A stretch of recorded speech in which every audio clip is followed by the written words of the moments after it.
Bonjour à tous, aujourd'hui on s'intéresse au complexe avec l'exercice donc tiré du bac marocain 2025.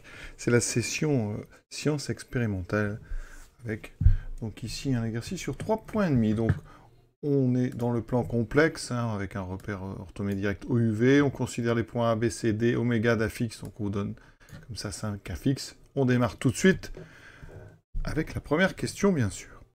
Très facile pour l'instant. Vérifiez que A plus B égale 2. Donc A plus B, ça fait donc 1 plus 2i, plus, alors B c'est A bar, donc A bar c'est donc le conjugué de A, c'est donc 1 moins 2i, ce qui me fait effectivement 1 plus 1, 2, c'est bon. Donc maintenant déduire que l'affixe du point P, le milieu de AB, est P égale 1. Donc l'affixe de P, que je vais appeler, ah oui, je voulais dire ZP, mais c'est P, P est donc égal à ZP. Formule c'est donc ZA plus ZB sur 2. Ça correspond donc à A plus B sur 2, qui fait 2 sur 2, qui fait 1. Donc c'est bon pour l'instant, c'est très simple comme première question. Ensuite, vérifiez que A et B sont solutions de l'équation. Donc z carré moins 2z plus 5 égale 0. Alors là, vous avez deux options. Soit vous vérifiez quelles sont les solutions, soit eh bien, vous allez résoudre carrément cette équation. Vous savez qu'il y a deux solutions. Qui peuvent être doubles, mais ici, alors, si vous faites, ça va assez vite, parce que les nombres sont des entiers. Donc déjà, delta b carré moins 4ac, donc ça fait moins 20, ce qui fait moins 16, ce qui fait le carré de 4i. Donc on a deux racines complexes conjuguées. Alors pourquoi elles sont conjuguées? Parce qu'on a des coefficients qui sont réels. Voilà, tous les coefficients sont réels, 1, moins 2 et 5. Et donc on a deux racines, z1, donc moins b, donc 2, moins la première racine carrée de moins 16, divisé par 2, ce qui fait 1 moins 2i. Et là, vous trouvez en fait tout simplement A bar, c'est-à-dire B, et Z2, 2 plus 4i sur 2, c'est-à-dire le conjugué. Ici, on a dit racine complexe conjuguée. Donc 1 plus 2i, et on reconnaît bien sûr A, c'est-à-dire B bar. Conclu, les solutions de Z2 moins 2Z plus 5 égale 0 sont A et B. Alors après, il y a une autre méthode. On va d'abord dire une chose intéressante, c'est que Z2 moins 2Z plus 5 égale 0. Donc on sait que ça a deux solutions au maximum, à deux solutions maximum, et qui seront conjuguées. Voilà. On va donc juste vérifier. Donc on va calculer A2 moins 2A plus 5, vérifier que ça fait 0. Donc il faut remplacer, c'est pas le même genre de raisonnement. Voilà, 2i plus 5, ou vérifier rapidement, ça fait 1 plus 4i, le carré de 2i moins 4 moins 2 moins 4i plus 5, on voit bien que ça s'annule, et ça fait 6 moins 6, ça fait bien 0. Ensuite, on fait pareil avec b carré, moins 2b plus 5. Alors, on remplace par un moins 2i, vous faites un chose. Ou alors, petite chose intéressante, puisque b c'est a bar, eh bien, vous remplacez b par a bar. Voilà, c'est juste pour faire joli. Ici, pour avoir un raisonnement un petit peu plus subtil, ça fait ceci. Le conjugué, ça passe très bien au produit et à la somme. Donc vous avez ça, et comme on vient de calculer ça, ça fait bien 0 bar, ça fait donc 0. Donc ça veut dire que A et B sont deux solutions distinctes, et donc ce sont les seules. Ce sont donc exactement les solutions. Donc on n'a pas résolu vraiment, on a trouvé deux solutions, et on sait qu'il y en a deux au maximum, donc ce sont les deux solutions. Question 2A, donc vérifier trois égalités de modules. Donc module 2. Donc ici, oméga moins petit a, c'est donc 5 demi moins 1. C'est une soustraction de moins 2i. Donc là, ça fait 5 demi moins 2 sur 2, donc 3 demi moins 2i. Donc la racine carrée de la partie réelle au carré, donc 9 quarts, et carré de 2 fait 4, ce qui fait 16 quarts et 9 quarts, 25 quarts. Racine carrée, ça fait 5 demi. On fait pareil avec donc, W moins B. Donc on peut faire aussi quelque chose d'intéressant, parce que W moins B, on sait que un complexe et son conjugué, oui, ont le même module, donc je fais ça, et regardez, ça fait W moins B bar. Or, W bar, ça fait 5 demi, parce que W est un réel, oméga, est un réel, moins A, puisque B bar égale A, et donc on retrouve 5 demi. Donc oméga moins C, ça fait 5 demi moins, alors là il y a un peu plus, donc Je vais développer tout de suite. Donc 3 fois 3, 9 demi, plus 3i sur 2. Donc ça fera moins 3i sur 2. Ça me donne donc 5 demi moins 9 demi moins 4 demi, moins 3 demi. Alors ici, on fait comme tout à l'heure. Voilà, 4 demi, ça fait 16 quarts, plus 9 quarts, ça fait 25 quarts. Et on retrouve 5 demi. Donc effectivement, on a bien que le module de oméga moins a est égal au module de oméga moins b est égal au module de oméga moins c. Question donc de B, déduire que oméga est le centre du cercle circonscrit du triangle au triangle ABC. Alors déjà, il y a un lien entre module et longueur, parce que ça c'est le module de z oméga moins za. Et en termes de longueur, c'est en fait la longueur à oméga. Ou oméga, on va peut-être mettre oméga. Comme ça, oméga moins petit b, c'est donc le module de z oméga moins zb, c'est donc oméga b, la longueur. Oméga moins c, même chose, z oméga moins zc, c'est donc oméga c. Donc conclusion, comme les trois sont égales, oméga est égal à oméga b est égal à oméga c. Donc, ça veut dire déjà que A, B, C appartiennent au cercle de centre oméga de rayon, donc ici on avait dit que c'était 5 demi, de rayon 5 demi. A, B, C, alors ils ne peuvent pas être alignés, parce qu'ils sont sur un même cercle, et ces trois points distincts sur un même cercle, on ne peut pas avoir trois points liés sur un cercle, d'accord? Donc forcément, ils sont, A, B, C sont trois points non alignés. On a oméga A plus égale oméga B égale oméga C, donc ça veut dire que donc A, B et C sont sur ce qu'on appelle donc le cercle circonscrit au triangle ABC. Donc ABC est un triangle, hein. D'accord, car je l'ai dit, ils ne peuvent pas être alignés. Et donc, ils appartiennent au cercle de centre oméga de rayon 5,5. Et donc, eh bien, le cercle circonscrit à ABC a pour centre oméga, puisque oméga égale oméga b égale oméga c, ça c'est vraiment le centre du cercle circonscrit, ça définit donc un point très particulier dans un triangle, c'est le point qui est équidistant aux trois sommets du triangle, mais vous le savez bien sûr. 3a, question calculatoire, d-c sur a-b, donc je recopie tout, alors ça fait 3 plus 3i sur 2 moins, donc c, ça fera 3 plus, ça fera 3 fois 3, 9, plus 3i sur 2, sur a moins b, donc 1 plus 2i, moins 1 moins 2i.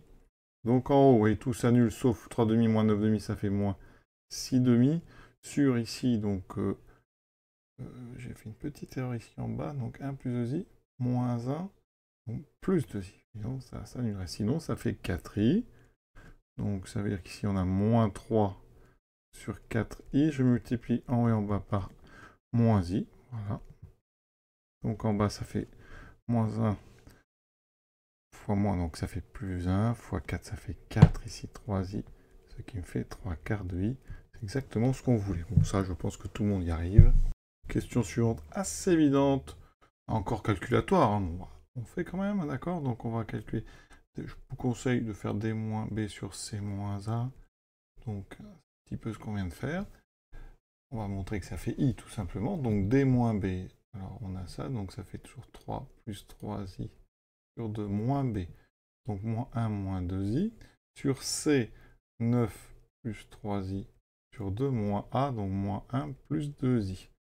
Donc, on multiplie tout en haut et en bas par 2, comme ça, ça enlèvera 2 étages. Donc, ça fait 3 plus 3i.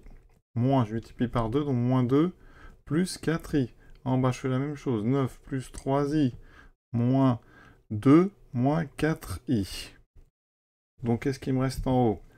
1 plus 7i, et en bas, 7, ici, moins i. Donc, qu'est-ce qu'on peut faire? Eh bien, on va, donc, je vous propose de multiplier en haut et en bas par i. D'accord? Et on va garder un i. Le i, non, on ne va pas y toucher. Donc, je vais mettre i fois 1 plus 7i, et en bas, je vais faire i fois 7 moins i. Et regardez ce qui se passe en bas. eh bien, ça fait donc 7i. Je vais l'écrire comme ça. Et j'ai moins i carré, donc 1, ça fait 1 plus 7i. Ça se simplifie, il me reste i. Et i, forme exponentielle, ei pi sur 2. Rien à dire. Donc, effectivement, ça veut dire que d moins b est bien égal à c moins a. Je multiplie en haut et en bas par c moins a. Enfin, je multiplie, pardon, des deux côtés par c moins a. Et ça me donne ça fois ei pi sur 2. Et on a donc bien montré ce qu'il fallait. En déduire que les droites db et ac sont perpendiculaires. Bon, là, c'est du classique, hein. On a un quotient de 2 soustractions. Donc, je passe... Ici, c'est donc zd moins zb, c'est donc la fixe de bd. Ça, c'est la fixe de ac. D'accord? Et si on prend l'argument de d moins b sur c moins a, c'est en fait donc l'angle orienté AC, BD bien sûr modulo de pi. D'accord? Et on vient de dire que c'était ici, hein, on a ça fait I.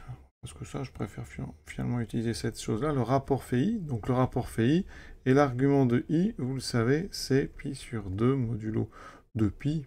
Donc ça veut dire que l'angle orienté AC BD, il est égal à pi sur 2 modulo de pi. Donc ça traduit bien le fait que AC est perpendiculaire à BD.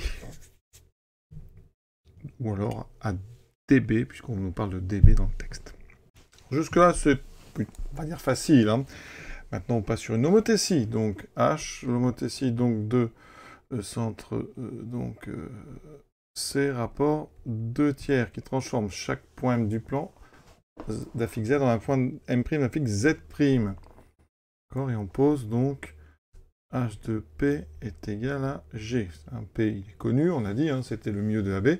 Et G, c'est donc un nouveau point concret. On va aller donc chercher l'expression un petit peu de cette homothétie. Donc, ça veut dire que quand on a une homothétie donc, de centre C, si je prends Z, ça veut dire que, hein, alors vectoriellement, pour vous en rappeler, ça veut dire que CM, donc on va faire ça, si on le multiplie par 2 tiers, on trouve CM'. Voilà. Autrement dit, vous avez un centre ici C, vous avez un point M, et donc ça veut dire qu'il y a un rapport 2 tiers, donc ici je coupe en 3, et mon image va se retrouver ici. Donc là j'ai M', donc CM', c'est 2 tiers de CM. Donc après, bah, vous regardez, ça donne ça. CM', donc c'est Zm' moins Zc, qui va être égal à 2 tiers de Zm moins Zc. Alors, on met les lettres du texte, ça c'est Z' moins C égale 2 tiers de Z moins C. On laisse Z' tout seul, ça me fait Z' égale 2 tiers de Z, moins donc 2 tiers de C plus C. On va remplacer C par sa valeur. On obtient donc Z' égale 2 tiers de Z, ça c'est parfait, moins 2 tiers de C, c'est donc, je développe tout de suite, 9 plus 3i sur 2, plus C, donc plus 9 plus 3i sur 2. Z', vaut donc 2 tiers de Z. Alors, on simplifie par 2 ici, donc on a 9 plus 3i sur 3, donc on va diviser par 3, donc ça fera moins 3, et donc moins i. Et ici, j'ai donc 9 demi, plus 3 demi de i. Donc, qu'est-ce qu'il me reste? Z' égale 2 tiers de Z. Donc, on a moins 3 plus 9 demi, ça fait moins 6 demi plus 9 demi, ça fait donc plus 3 demi. Donc 2 demi plus 3 demi, ça fait donc 1 demi plus 1 demi de i. C'est exactement ce qu'on nous demandait, c'est parfait, on continue. Ensuite, montrer que la fixe du point G est petit g égale à ceci. Donc ça veut dire que ZG, j'applique la formule, c'est donc 2 tiers, donc ça c'est la question B. Donc ici je dois mettre, c'est l'image de P, donc P, on avait dit, c'est 1.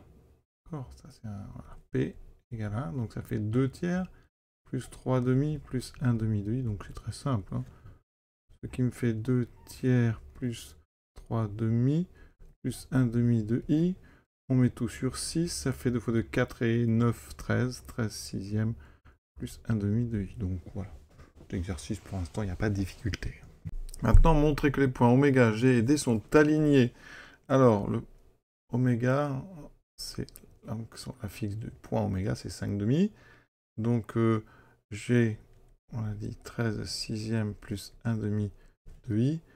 Et D, donc je développe tout de suite 3 demi plus 3 demi de i. Alors qu'est-ce qu'on va faire avec ça? On va regarder, hein. C'est simple quand même tout ça. On peut aller regarder oméga g, l'angle en t, oméga g, oméga d. D'accord? Et donc ça sera l'argument, évidemment modulo 2pi, l'argument de, on est habitué, zd moins z oméga, pardon, oméga en bas, et en haut, mais donc zg moins z oméga. Ça veut dire que je calcule donc, alors g moins oméga sur d moins oméga. Et ça doit donner, hein, ça c'est donc modulo 2pi, ça doit donner un réel pour qu'il soit linéaire, d'accord? Un réel non nul. Donc g moins oméga, regardez, 13, 6e moins oméga, ça fait donc, là je multiplie par 3, ça fait 15 sur 6, donc 13 sur 6, moins 15 sur 6, moins 2 sur 6, ça fait moins 1 tiers. D'accord? Et ensuite on aura moins oméga, et on aura donc le 1 demi plus 1 demi de i. D moins oméga, donc 3 demi moins 15, donc moins 5 demi, là ça va, ça fait, donc 3 demi, ça fait moins 2 demi, donc moins 1. Et il me reste ici le, donc 3 demi. Regardez, je factorise en bas par 3, ça me fait moins 1 tiers plus i. Et en haut, moins 1 tiers plus i. Donc ce quotient, il vaut 1 tiers, d'accord? Et donc ça veut dire que cet argument-là, hein, on mettra le égal, le modulo à la fin. Donc ça, c'est égal à l'argument donc de g moins oméga sur d moins oméga, qui vaut l'argument donc de 1 tiers. 1 tiers, c'est un réel non nul. C'est donc 0 modulo 2pi. Donc, un angle orienté qui vaut 0 modulo 2pi, c'est un angle ici nul. Donc, ça veut dire tout simplement que oméga g et oméga d, hein, eh bien, sont collinéaires. Et on peut même dire, ça n'a pas d'importance ici, mais de même sens.